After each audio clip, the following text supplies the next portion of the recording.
le Premier ministre de toutes les audaces.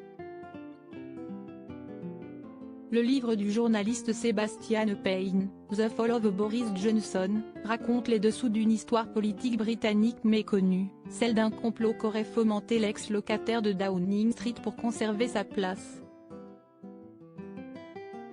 Cela se passe en juillet 2022, alors que la monarque de 96 ans est de plus en plus faible.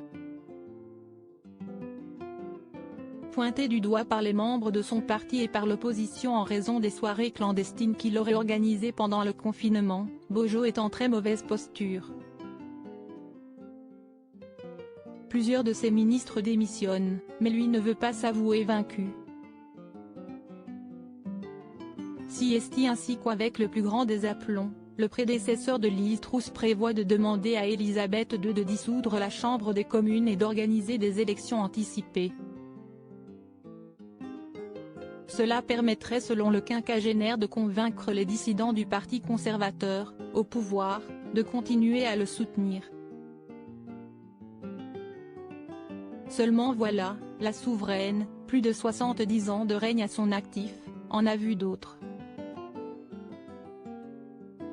Et les manigances du chef du gouvernement, qu'elle ne porte pas spécialement dans son cœur, ne lui plaisent guère.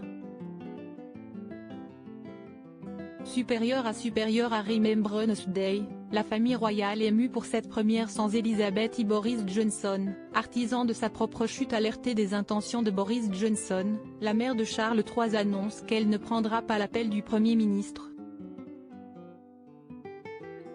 Très attachée à ses devoirs de reine, elle connaît aussi très bien ses droits et sait qu'elle peut refuser ce type de demande à 3 conditions, énumérées par Sebastian Payne, le bon fonctionnement de la Chambre, le préjudice causé à l'économie nationale ou l'absence d'un Premier ministre de remplacement.